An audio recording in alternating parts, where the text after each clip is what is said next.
Guten Tag, Observer, und willkommen zu mein Welt. In this episode, we are talking about Germany. Okay, obviously, well, not obviously, I have not been to Germany yet. I plan for a trip to Germany about November this year.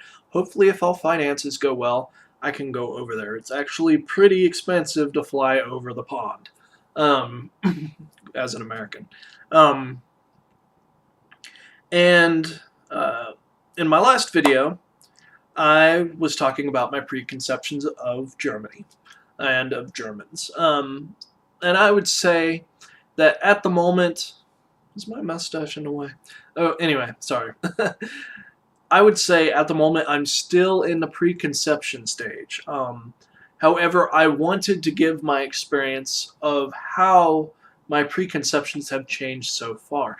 And what I mean by that is that over the past couple years, I've been studying German um, in university and such like that. I'm actually studying to be a geochemist, but I have several side projects that I'm interested in. Um, and in addition to that, I've actually encountered some legitimate Germans. And when I say legitimate Germans, some Germans who are foreign exchange students here at my college. I've experienced some that were brought here to America through marriage.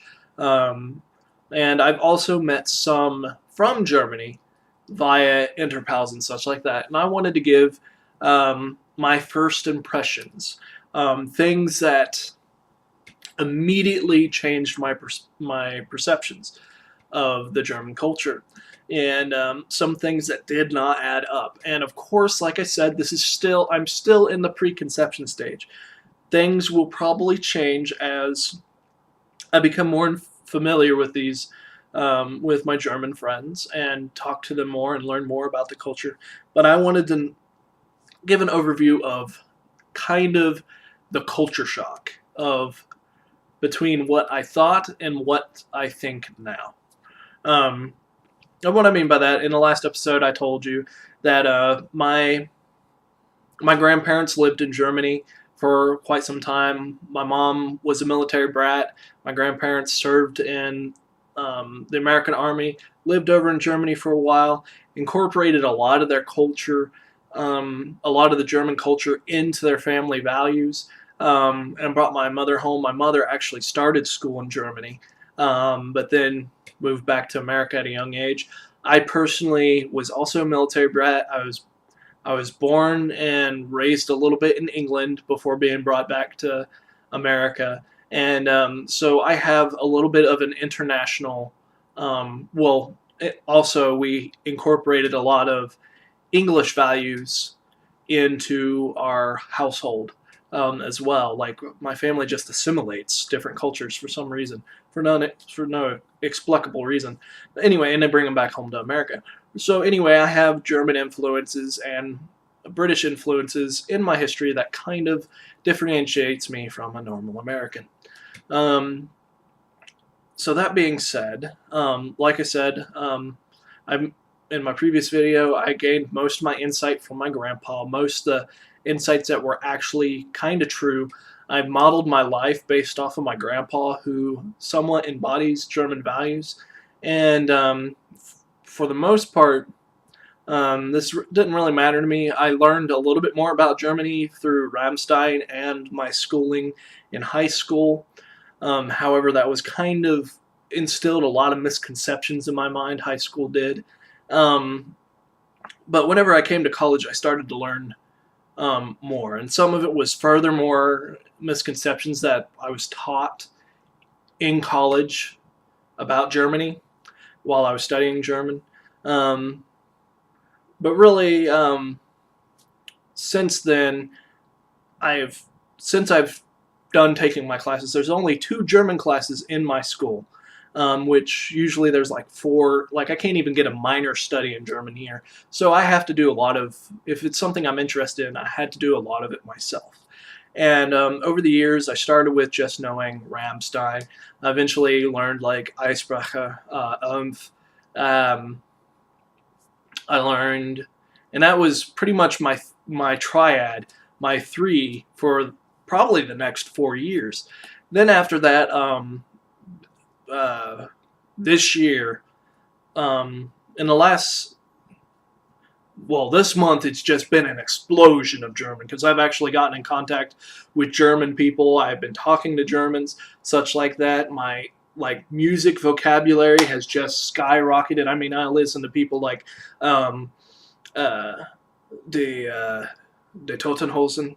I listen to Blutinger, Shama, people like that.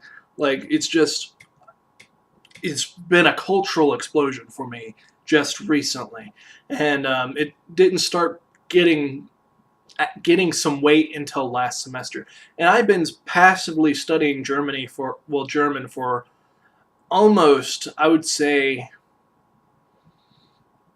4 years, and it's just now starting to gain traction. So I figured this was a good point to communicate what has changed my perspective. Okay, so first off, of course, Rammstein is a horrible example on how to learn German, how to get started with it, because that's not a German accent. It may be closest to like maybe Bavarian accents that I've heard. But it really, like, Americans typically have this thing that German is a very angry language, and it is guttural. You have to accept the fact that it is guttural. It's more guttural than English is, even though English is also a guttural language. However, it's not as guttural as Americans seem to make it, like how it's instilled in their mind. Kind of based off of Rammstein and like videos of like Hitler and stuff like that, and parodies of Hitler and stuff like that. That's really all the language we know. And a little bit of Arnold Schwarzenegger, which of course is Austrian, which kind of has the same overbearingness, like the same thickness as maybe Bavarian German. So, I mean, we really need, as Americans, to experience more German language so that we can actually understand you. Because that's one of the main things is that whenever I was in college, I learned probably Bavarian German. And so, like, I'm sitting there, like, I can speak, like, ich kann sprechen Deutsch. Mein Deutsch ist nicht so gut, aber ich kann sprechen, aber ich kann nicht verstehen Norddeutsche. I cannot understand somebody from North Germany at all. Like, I might be able to understand a Bavarian. My ability to speak and my ability to read and write is like significantly better than what I can speak, but my ability to speak is like milestones ahead of what I can hear because of the lack of immersion. Like, we don't get to hear all the different dialects. We only get to hear Bavarian. So that's one thing Germans need to work on, getting exposure. But anyway, because, I mean, sorry, I'm going on a tangent on the actual language. Because, I mean, like I said, Americans, it feels like an angry language to them, but they don't hear the things like, Ich fühle, dass mein Herz gebrochen, ich möchte leben, aber ich bin allein. Wirst du mir helfen? Like, they don't hear the softer versions. Actually, that was kind of a little bit rougher than I was hoping to make it. But anyway, they don't hear the softer versions. And they're used to Rammstein, like, rolling the R's like crazy, like grosse, stuff like that instead of grosse, stuff like that. But anyway,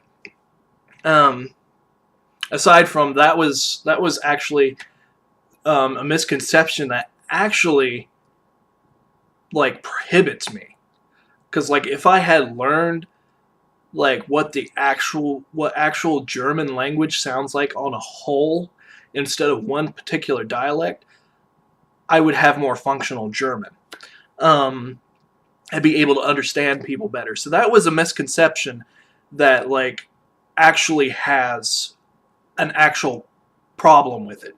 Like, that's an enfeebling like a prohibitive misconception is what actual German sounds like.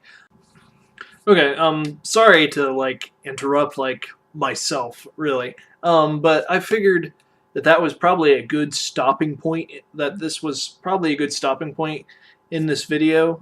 I've figured out that I'm probably going to be at this a long time because I do have some interesting stories to tell, at least they're interesting to me.